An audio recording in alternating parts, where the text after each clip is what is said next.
Hi, I'm going to get the worm castings out of this worm farm and drill some holes in the bottom because the holes that are in there are too small and the drainage is not good enough. So we'll just do it right now as expediently as possible.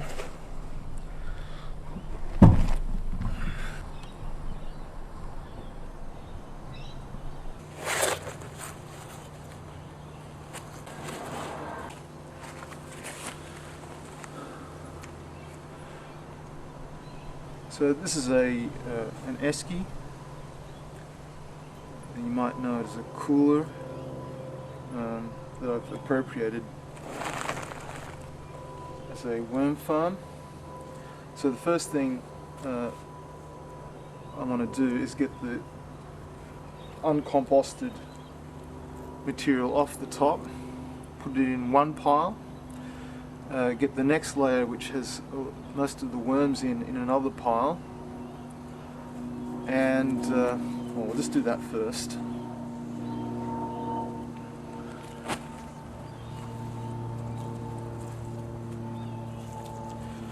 It's good if you can do this in bright light, preferably direct sunshine, because what we want to do is use light as a repellent to get them into a ball, and it stops them escaping, because this will take about half an hour towards the end in light to get them out of the worm casts as much as possible. I'll demonstrate that a bit later on, how that works.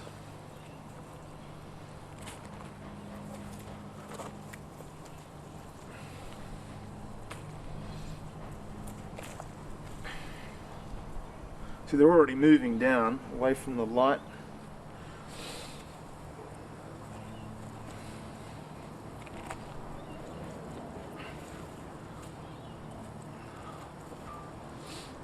Just bring you in closer.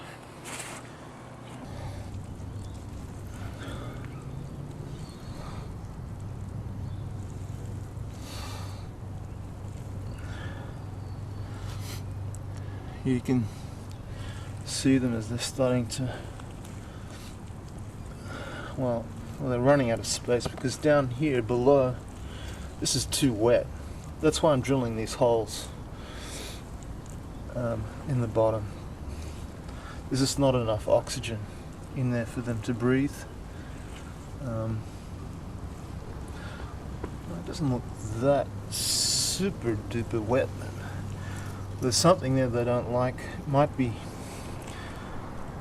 a bit too acid, because it was oxygen starved, and that might have shifted the pH, and now it's just too acid, even if it's even if there's enough oxygen.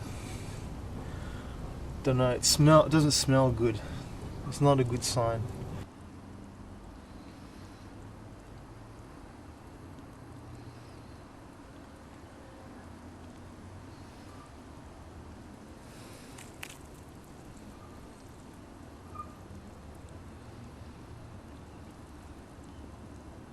These are tiger worms.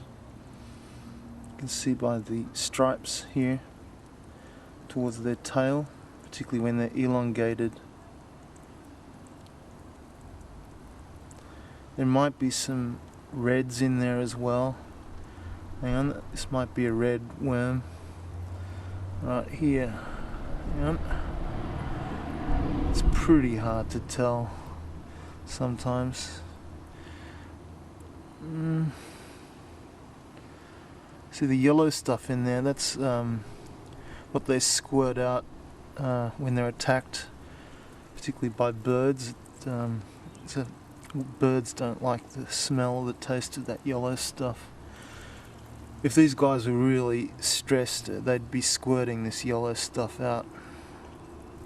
They don't seem to mind being touched like this. Hands are better than trowels, spades, because they tend to chop them up into pieces.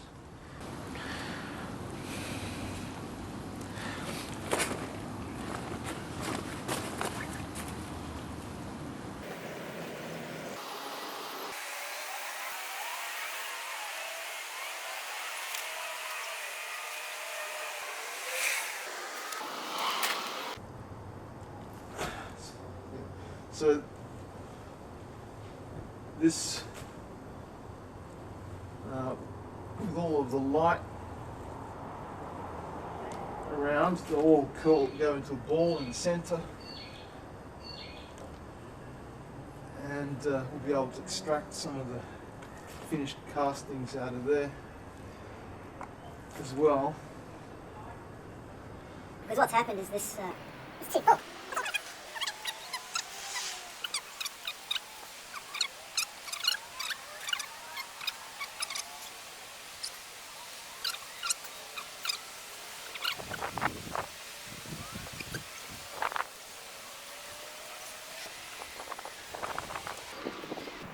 Well, that's the bulk of the worms in this pile here, and now we'll take the rest, which is from the bottom, and there's some remaining worms in there, but not many. So put this, I can find some space right here. Just dump it in one hit.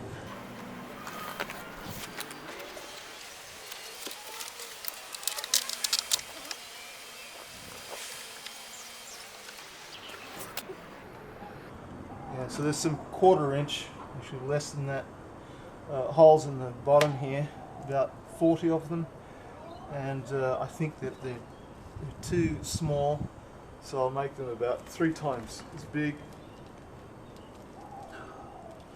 and do that a bit later. What we'll do is leave this for about half an hour, and then I'll take off the top, because there won't be many worms there. Put that aside, then wait another half an hour, do the next layer off the top, maybe a 3rd time, and then we'll end up with a ball of worms with a bit of cast, and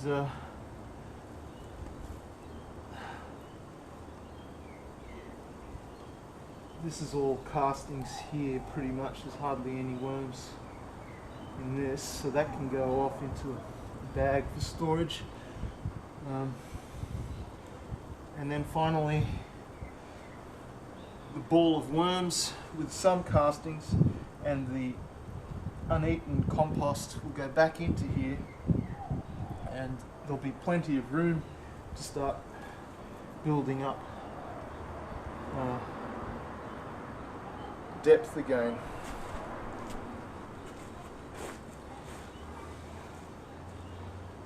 So just leave this for about half an hour.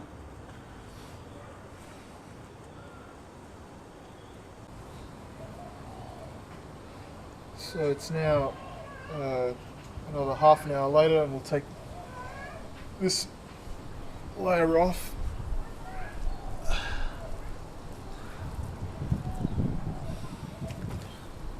This is the second layer coming off the top.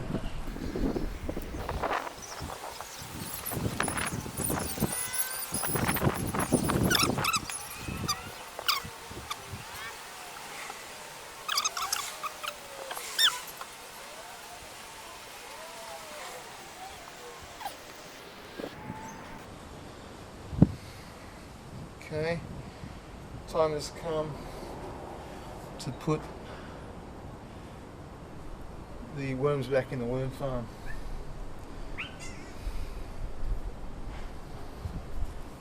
Let's take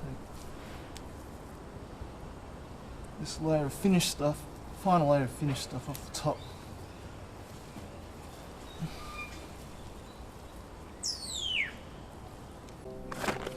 go.